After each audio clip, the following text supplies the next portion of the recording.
নমস্কাৰ ছাত্ৰ-ছাত্ৰীসকল আজি আমি দশম শ্ৰেণীৰ সমান্তৰ প্ৰগতি যেটো দশম শ্ৰেণীৰ সমান্তৰ প্ৰগতি যেটো অধ্যায় আছে সমান্তৰ প্ৰগতি অধ্যায়টো যিবিলাক এমসিকিউ হ'ব পাৰে সেইবিলাক আমি আলোচনা কৰিবলৈ আইছো তোমালোকে আশা কৰো যাতে তোমালোকে ভিডিওটি সম্পূৰ্ণৰূপে শেষলৈকে চাই থাকা এতিয়া চোৱা প্ৰথম কোৱেশ্চনটো কি দিছে এটা সমান্তৰ প্ৰগতিৰ এপিৰ প্ৰথম পদ a আৰু সাধাৰণ অন্তৰ d হলে তাৰ nতম পদটো হ'ব অৰ্থাৎ nতম পদটো কি হয় nতম পদটো আমি an বুলি লিখো আৰু an টো কি হ'ব হেতু আমাক সুধিছে এটা সো অপচন এ আছে a+n অপচন বি আছে a+nd অপচন সি আছে a+n-1d n-1 হোল d আৰু অপচন ডি আছে এটাও নহয় এতিয়া আমি জানো যে যদি এটা এপি থাকে তাৰ প্ৰথম পদটো যদি a হয় আৰু অন্তিম সাধাৰণ অন্তটো d হয় তেতিয়া হলে nতম পদটো কি হয় an is equal to a plus n-1 whole d এটো কোড আছে এটো সোয়া এটো অপশন সি ত আছে সো অপশন সি টো কারেক্ট হৈ যাব এতিয়া আমি দ্বিতীয় প্ৰশ্নলৈ আহিছো এটা এপিৰ প্ৰথম পদ a আৰু সাধাৰণ অন্তৰ d হলে প্ৰগতিটোৰ nতম পদলৈ যোগফল হ'ব সোয়া এটা যেটো nতম পদলৈ যোগফল এটো আমি কি বুলি কও s বুলি কও এটা s টো কিমান হ'ব দিছে যদি এটা সমান্তৰ প্ৰগতিৰ প্ৰথম পদটো a আৰু সাধাৰণ অন্তৰটো d হয় এটা সোয়া অপশন এ দিছে n whole 2a plus n-1 whole d और ऑप्शन बी दिसे twice a plus n-1 whole d और ऑप्शन सी दिसे n/2 whole 2 twice a plus n-1 whole d और d दिसे এটাও নহয় এতিয়া সোয়া এইটোৰ আনসারটো হৈ যাব s is equal to n/2 third bracket twice a plus n-1 whole d আৰু এটো কোড আছে অপশন সি ত আছে সো অপশন সি টো কারেক্ট আনসার হৈ যাব এতিয়া সোয়া 3 নম্বৰ প্ৰশ্নলৈ আহিছো এটা সমান্তৰ প্ৰগতিৰ প্ৰথম পদ a আৰু ইয়াৰ সাধাৰণ অন্তৰ d হলে প্ৰগতিটোৰ 10তম পদটো হ'ব অপশন এ আছে d+10a অপশন বি আছে a+10d অপশন সি আছে a+9d আৰু অপশন ডি আছে d+9a এতিয়া সো আমি অলপ আগতে পাইছিলো যে যেটো প্ৰগতিটোৰ nতম পদ থাকে হেতু আমি কেনেকৈ পাও a+n-1 whole d এতিয়া আমাক সুধিছে কিমানতম পদ 10তম পদ সো আমি এটো লিখিম a10 a10 তো কি হ'ব a plus n ৰ জায়গাত কি হৈ যাব 10 10-1 whole d a plus 10-1 কিমান হয় 9d এটো হৈ যাব অৰ্থাৎ তেকে a10 is equal to a plus 9d আৰু so option C is the correct answer এতিয়া সো আমি 4 নম্বৰ প্ৰশ্নলৈ আহিছো ইয়াত দিয়া আছে 72,63,54 এইটো কি বুলি কৈছে এনেকুৱাকে সমান্তৰ প্ৰগতি যেটো হ'ব এনেকে সোয়া দেখিবলৈ পাইছে যে 72 63 54 এনেকে এনেকে অৰ্থাৎ কমি গৈ আছে কমি গৈ প্ৰগতিটোৰ 0 হোৱা অৰ্থাৎ যেতিয়া 0 এনেকে গৈ যেতিয়া আমি 0 পাম সেই 0 হোৱা যেটো পদ হ'ব সেই পদটোৰ কিমান নম্বৰ হ'ব অৰ্থাৎ কিমানতম পদ হ'ব অপশন এ আছে 9তম অপশন বি আছে 8তম আৰু অপশন সি আছে 10তম আৰু অপশন ডি আছে 11তম এতিয়া সোয়া আমি কি কৰিম এৰে সোয়া আমি লিখি লৈছো ধৰা হল প্ৰগতিটোৰ nতম পদটো 0 অৰ্থাৎ যেটো n নম্বৰ পদ হ'ব সেই যেটো nতম হ'ব হেতু কিমান হ'ব বুলি কৈছে 0 বুলি কৈছো ইয়াত সোয়া এতিয়া ইয়াত সোয়া ফাৰ্স্ট পদটো কি আছে 72 অৰ্থাৎ ইয়াত a equal to 72 আকৌ যেতিয়া আমি সাধাৰণ অন্তত d উলিয়াম d টো কেনেকৈ উলিয়াম 63 minus 72 63 minus 72 সো এটো আমি কি পাই গলো -9 পাই গলো এতিয়া আমি কি কৰিছিলো যে প্ৰগতিটোৰ nতম পদটো হ'ব 0 এতেকে an is equal to কিমান 0 this implies যে আমি an ৰ ফৰ্মুলাটো বহাই দিম an ৰ ফৰ্মুলাটো কি আছিল a plus n-1 whole d is equal to 0 হৈ যাব তাৰ পিছত আমি a টো কিমান পাইছিলো a টো পাইছিলো 72 plus n-1 টো থাকি গল d কিমান আছিল -9 equal to 0 72 এতিয়া সোয়া -9 আৰু n আৰু -9 মাল্টিপ্লাই কৰিম তেতিয়া কিমান পাম -9n -1 আৰু -9 পূৰণ কৰিম তেতিয়া কিমান পাম 1 এখিনিৰ পৰা আমি কি পাই গলো 81 - 9 is equal to 0 এতিয়া যদি আমি এই দুটা মানে 9n টো ইফালে ৰাখি দিও তেতিয়া কি হৈ যাব 9n equal to 81 হৈ যাব তাৰ পিছৰ পৰা আমি গম পাম যে n equal to 81 divided by 9 এতেকে n equal to 9 অৰ্থাৎ প্ৰগতিটোৰ n equal to 9 মানে কি পালো অৰ্থাৎ প্ৰগতিটোৰ 9তম পদটো কি হ'ব 0 হ'ব আৰু 9তম পদটো ক'ত আছে option A so option A is the correct answer এতিয়া চোৱা 5 নম্বৰ প্ৰশ্নটো কি দিছে যদি এটা সমান্তৰ প্ৰগতিৰ প্ৰথম পদ a আৰু অন্তিম পদ l আৰু প্ৰগতিটোৰ পদৰ সংখ্যা কিমান হয় বুলি কৈছে n হয় বুলি কৈছে তেন্তে sn অৰ্থাৎ প্ৰগতিটো যদি প্ৰথম পদ a হয় আৰু অন্তিম পদ যদি l হয় আৰু প্ৰগতিটো যদি n টা পদ থাকে তেন্তে nতম পদলৈ যি যোগফল অৰ্থাৎ sn হেতু কিমান হ'ব আমাক সুধিছে এতিয়া অপচন এ আছে a n whole a plus l b আছে n/2 whole twice a plus l আৰু c আছে n/2 a plus l এতিয়া চোৱা এই যেটো যদি আমাক প্ৰথম পদ আৰু অন্তিম পদ দিয়াই থাকে তেতিয়া হলে nতম পদলৈ যেটো যোগফল sn হ'ব এটো সদায় মনত ৰাখিবা n/2 whole a plus l এটো কোড আছে অপচন c আছে so option c is the correct answer এতিয়া চোৱা 6 নম্বৰ প্ৰশ্নলৈ আহিছো এটা সমান্তৰ প্ৰগতিৰ প্ৰথম পদ 5 আৰু অন্তিম পদ 45 অৰ্থাৎ 45 আৰু যোগফল 400 বুলি কৈছে মুঠ পদৰ সংখ্যা কিমান আমাক মানে প্ৰথম পদ অন্তিম পদ আৰু যোগফলটো দি থৈ দিয়া আছে এতিয়া হলে আমাক কি বুলি কৈছে যে তেতিয়া পদৰ সংখ্যা কিমান হ'ব অপচন এ আছে 10টা অপচন বি আছে 12টা অপচন সি আছে 16টা আৰু অপচন ডি আছে 20টা এতিয়া চোৱা আমি কি গম পাইছিলো ইয়াত চোৱা কি দিয়া আছে a = 5 বুলি দিয়া আছে আৰু অৰ্থাৎ প্ৰথম পদ a 5 আৰু অন্তিম পদ যেটো l হ'ব অৰ্থাৎ লাষ্ট টাৰ্ম হেতু কিমান দিয়া আছে 45 হয় না আৰু আমি আকৌ এটা সূত্ৰ পাইছিলো s ইজ যদি প্ৰথম পদ আৰু অন্তিম পদ দিয়া থাকে s = n/2 a plus l এই ফৰ্মুলাটো পাইছিলো ঠিক আছে এতিয়া আমি গম পালো এতিয়া চোৱা আমাক s টো কিমান বুলি কৈ থৈ দিয়া আছে s টো দি থৈ দিয়া আছে আমাক 400 বুলি ঠিক আছে আমি যেটো টার্মটো কিমানটা আছে নাজানো এটো n বুলি ধৰি লৈছো 400 আছে n টো n এ হৈ থাকিব a টো কিমান আছে a আছে 5 l কিমান আছে 45 ঠিক আছে এতিয়া চোৱা এটো থাকি গল 400 আৰু ইফালে থাকি গল n/2 আৰু ইফালে কি আছে এটো 5 plus 45 টো কিমান হ'ব 50 এতিয়া তোমালোকে চাবা এই যেতিয়া n টো আমি এটো গোটেইটো ইফাল সাইডে লৈ আহিম তেতিয়া এটো কি হৈ যাব 50 = 400 হৈ যাব ঠিক আছে এতিয়া যদি আমি 2 ৰে 50 কিমান বাদ দিব পাৰিম 25 টাইমছ দিব পাৰিম অৰ্থাৎ 25n = 400 হৈ গল তাৰ পিছত আমি যেতিয়া n টো অকলে উলিয়াব লাগিব 400 / 25 এতেকে n = কিমান পাই যাম 16 পাই যাম ঠিক আছে আৰু n = 16 কোড আছে অপচন সি আছে অৰ্থাৎ প্ৰগতিটোৰ 16তম পদৰ লগে যেটো যোগফল হ'ব এটো 400 হ'ব যদি হেতাৰ প্ৰথম পদ 5 আৰু অন্তিম পদ 45 হয় আশা কৰো নিশ্চয় তোমালোকে এটো বুজি পালা এতিয়া আমি নেক্সট কোৱেশ্চনলৈ আগবাঢ়িছো এতিয়া চোৱা আমি 7 নম্বৰ প্ৰশ্নলৈ আহিছো ইয়াত কি দিছে চোৱা প্ৰথম 100টা স্বাভাৱিক সংখ্যাৰ যোগফল কিমান হ'ব ঠিক আছে অপচন এ আছে 5000 অপচন বি আছে 4550 অপচন সি আছে 5050 অপচন ডি আছে 5150 এতিয়া চোৱা প্ৰথম n টা স্বাভাৱিক সংখ্যা বুলি কলে আমি কি বুজি পাও 1 2 3 এনেকে গৈ কিমান পাম 100 পাম প্ৰথম 100টা স্বাভাৱিক সংখ্যা বুলি কৈছে সো ইয়াতে কি হ'ব a = 1 হৈ যাব ঠিক আছে তাৰ পিছত আমাৰ যেটো ইয়াত লাষ্ট টার্ম l আছে এটো কিমান হৈ যাব 100 হৈ যাব ঠিক আছে আকৌ ইয়াতে d অৰ্থাৎ সাধাৰণ অন্তৰ কি হৈ যাব 2 - 1 2 - 1 = 1 হৈ যাব এটো নিশ্চয় গম পালা আৰু আচ্ছা ইয়াত d টোৰ প্ৰয়োজন নাই বাৰু ইয়াত আমাক কি বুলি যোগফল উলিয়াব দিছে সো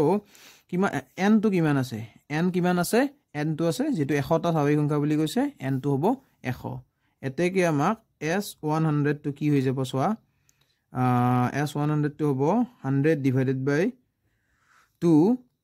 1 plus whole এটো 1 plus 100 এটা সো এটো কিমান হৈ যাব 100 / 2 মানে হ'ব 50 1 plus 100 মানে কিমান হ'ব 101 আৰু এটো যেতিয়া মাল্টিপ্লাই কৰিবা তোমালোকে পাবা 5050 so option C is the correct answer এতিয়া চোৱা আমি 8 নম্বৰ প্ৰশ্নলৈ আহিছো ইয়াত কি দিছে 1, 3, 5, 7, 9 ডট দিয়া আছে আৰু ইয়াত কি কৈছে এটো যেটো সমান্তৰ প্ৰগতিৰ ইয়াৰ প্ৰথম 20টা পদৰ যোগফলটো আমাক উলিয়াব দিছে অপচন এ আছে 264 অপচন বি আছে 300 আৰু অপচন সি আছে 400 অপচন ডি আছে 460 এটা চোৱা এই যেটো সমান্তৰ প্ৰগতি আছে ইয়াত a কি আছে a টো আছে 1 ঠিক আছে আকৌ এতিয়া আমাক লাগিব ইয়াত d2 লাগিব সো d2 সো এটা বস্তু তোমালোকে দেখিবলৈ পাইছা যে 1 + 2 মানে হ'ব 3 3 + 2 মানে 5 5 + 2 মানে হৈছে 7 অৰ্থাৎ d2 কিমান আছে ইয়াতে d2 আছে 2 এতিয়া আমাক লাগে কি প্ৰগতিটোৰ 20তম পদলৈকে যোগফল অৰ্থাৎ আমাক লাগে s20 ঠিক আছে s20 ইয়াৰ ফৰ্মুলা আছিল নহয় ফৰ্মুলাটো কি আছিল sn = n/2 whole twice a plus n - 1 whole d এটো ফৰ্মুলা আছিল এই ফৰ্মুলাটো আমি এতিয়া ইউজ কৰিম s20 মানে কি লিখিম 20/2 whole twice a আছে নহয় a কি আছিল 1 আছে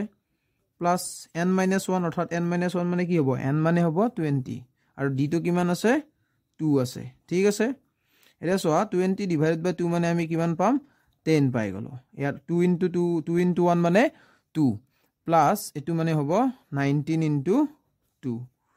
সো এফালে থাকি গল 10 আৰু ভিতৰত কিমান থাকি যাব 2 + 38 অৰ্থাৎ এটু হৈ যাবগে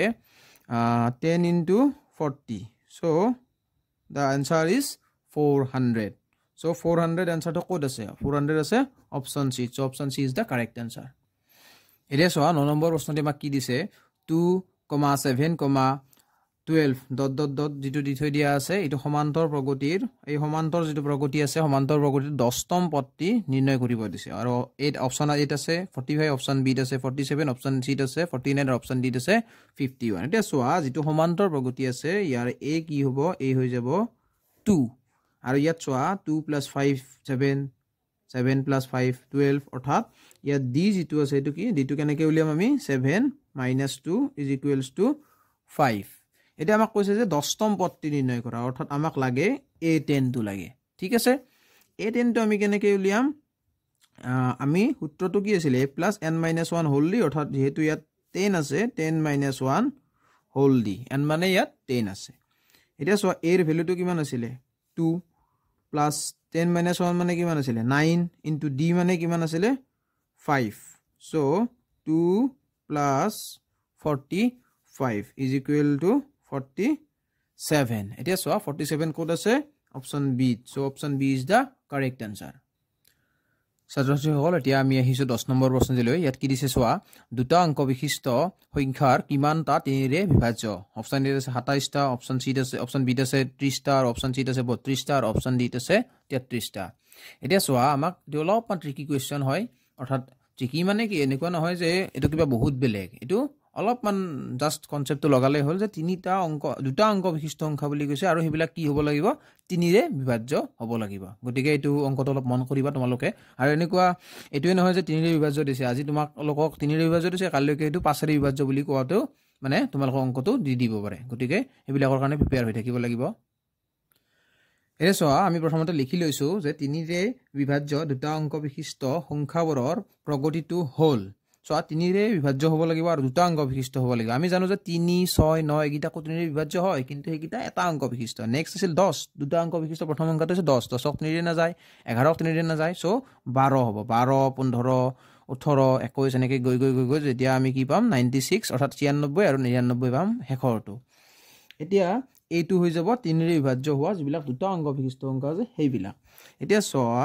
তোমালোকে যে ইয়াত a = কিমান হৈ যাব 12 বুজিবলা আৰু ইয়াত যেটো আমাৰ d আছে হেইটো আছে কিমান 3 কাৰণ আমাক 3 ৰে বিভাজ্য যাব গতিকে মাজত গ্যাপটো কিমান হৈ যাব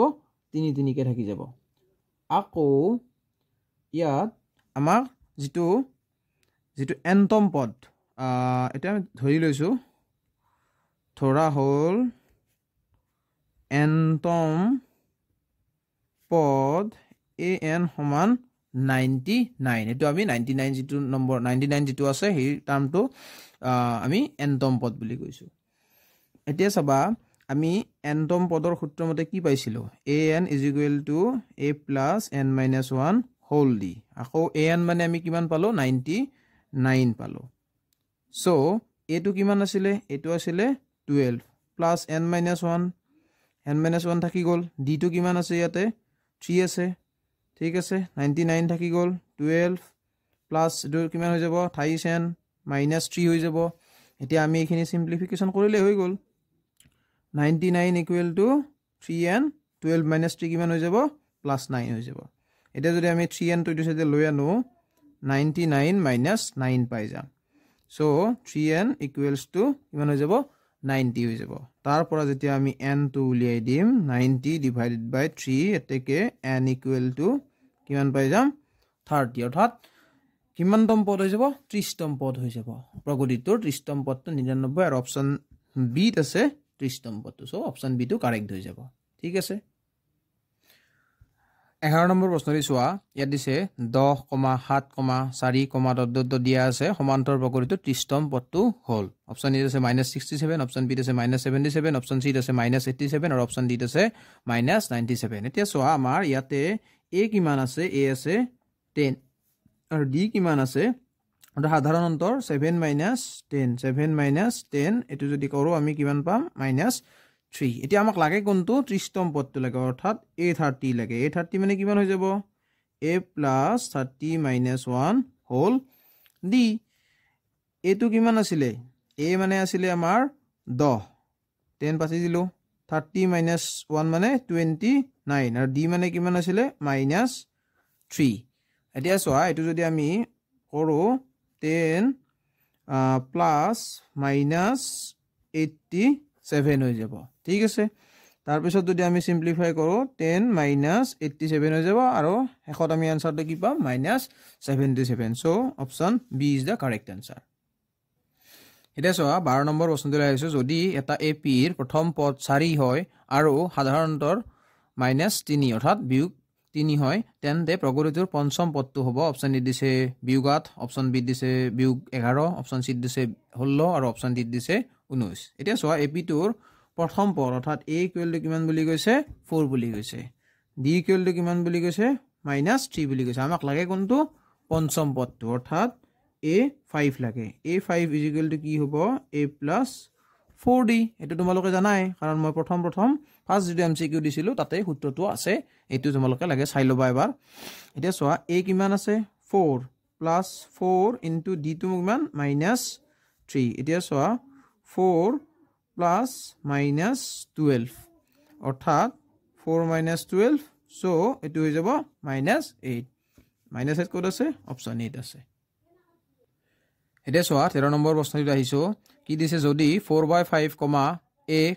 2 এটা সমান্তৰ প্ৰগতিৰ তিনিটা ক্ৰমিক পদ হয় তেন্তে এৰ মান নিৰ্ণয় কৰা ঠিক আছে অপচন এ আছে 7/5 অপচন বি আছে 5/4 অপচন সি আছে 9/5 অপচন ডি আছে 5 এটা চোৱা আমি জানো যে কি সমান্তৰ প্ৰগতি যিকিটা থাকে হেগিটাত মানে সাধাৰণ অন্তত সদায় একে হয় অৰ্থাৎ ইয়াত যদি আমি a - 4/5 কৰো হেতু কাৰ লগত ইকুৱেল হ'ব 2 - a ঠিক আছে এতিয়া আমি যদি a টো ইফালে থাকিল আৰু a টো a যদি ইফালে আনি দিও প্লাস হৈ যাব আৰু ইফালে 2 + 4/5 হৈ যাব ঠিক আছে a + a কি হৈ যাব টুৱাইস a আৰু এটো যেতিয়া আমি লসাগু লম তেতিয়া কি হৈ যাব 10 + 4 হৈ যাব অৰ্থাৎ টুৱাইস a ইকুৱেল টু 14/5 এটো যদি আমি সিম্পলিফাই কৰিম a ইকুৱেল টু 14/5 * 2 হৈ যাব আৰু 2 ৰে 14 ক কাটি দিম 7 বাৰ অৰ্থাৎ a ইকুৱেল টু 7/5 পাই যাম আমি ঠিক আছে সো 7/5 ক'ত আছে অপচন 8 আছে এতিয়া আমি আহিছো 14 নম্বৰ প্ৰশ্নটিলৈ দিয়া আছে চোৱা কি যদি a b c তিনিওটা এটা সমান্তৰ প্ৰগতিৰ তিনিটা ক্ৰমিক পদ হয় তেন্তে তলৰ কোনটো শৰ্ত শুদ্ধ হ'ব অপচন এ আছে a + b = b + c option B আছে b² = a + c option C আছে টুৱাইস b = a + c আৰু অপচন ডি আছে এটাও নহয় এটা চোৱা এই যিকিটা a b c তিনিটা সমান্তৰ প্ৰগতিত আছে সো ইয়াত সাধাৰণ অন্তৰ যেটো হ'ব হেতু একে হ'ব দুইটাৰ ক্ষেত্ৰতে একে হৈ যাব সকলো পদৰ ক্ষেত্ৰতে একে হৈ যাব অৰ্থাৎ b - a = c - b হৈ যাব অৰ্থাৎ গম পালা এটো এটা যদি b টো আমি কি কৰো এই -b টো ইফালে লৈ আহো তেতিয়া কি হৈ যাব এটো +b হৈ যাব আকৌ c টো থাকি গল আৰু a টো ইয়াত মাইনাস হৈ আছে ইফালে গলে প্লাস হৈ যাব টুৱাইস b = c + এটো আমি কেনেকৈ লিখিব পাৰো a + c লিখিব পাৰো অৰ্থাৎ টুৱাইস b = a + c এটো ক'ত আছে twice b = a + c option c আছে so option c is the correct answer এটো অলপমান বেলেগ ধৰণৰ কুৱেশ্যন আছিলে যিটো নেকি আহি যাবও পাৰে গতিকে তোমালোকে এইটো চাবা ভালকৈ বুজি পেলাই নিশ্চয় এতিয়া চাবা আমি আমাৰ আজিৰ যেটো অন্তিমটো প্ৰশ্ন আছে 15 নম্বৰ প্ৰশ্ন তালৈকে আহিছো কি দি আছে চোৱা 0, -4, -8, -12 একিটা যেটো আছে এপি আছে এপিটোৰ 26 তম পদটো হ'ব বুলি কৈছে এটো এপি দি থৈ দিয়া আছে আৰু ইয়াৰ 26 তম পদটো আমাক সুধিছে চোৱা কি অপচন কি দিছে অপচন এ দিছে -96 অপচন বি দিছে -100 আৰু অপচন সি দিছে -104 আৰু অপচন ডি দিছে -108 এটা চোৱা যেটো এপি দি থৈ দিয়া আছে ইয়াতে এইটো আছে প্ৰথম পদটো আছে 0 ইয়াত যেটো ডি হ'ব ডিটো কি হ'ব -4 -0 কৰিলে পাম সো এটোৰ এনসারটো কি হৈ যাব -4 হৈ যাব আমাক লাগে কোনটো 26 তম পদ অৰ্থাৎ a26 টো লাগে a26 টো কেনেকৈ পাম আমি a + 26 - 1 হোল দি কৰিলে পাম অৰ্থাৎ a + 26 - 1 মানে কিমান 25 ডি কৰিলে পাম এটা চোৱা a26 বুলি আমি এনেকৈ লিখি লৈছো এটো কিমান আছে এটো আছে 0 + 25 * d টো কিমান আছে d টো আছে -4 সো 0 এটো কি হৈ যাব প্লাস মাইনাস দা মাল্টিপ্লাই কৰি আছো ন সো 25 4 গুণ 100 অৰ্থাৎ এটো মাইনাস প্লাসে মাইনাস সো এটো आंसर হৈ যাব কিমান -100 এটো আছে option B -100 is a correct answer option B আছে সো আজি যিখিনি তোমালোকে ভিডিওটোত গম পালা এখিনি যদি ভাল পালা এটো ভিডিওটো লাইক কৰিবা আৰু চেনেলটো সাবস্ক্ৰাইব কৰি দিবা লগতে আগলৈ যিবিলাক ভিডিও আছে তেবিলাক পাই থাকিবৰ কাৰণে চেনেলটো সাবস্ক্ৰাইব কৰি বেল আইকনটো দবাই থৈ দিবা আৰু পাৰিলে বন্ধু বান্ধৱী সকলৰ লগতো শ্বেয়াৰ কৰিবা তেওঁলোকৰ কিছু উপকাৰ সাধন হয় আজিলৈ এখিনি আছিল ধন্যবাদ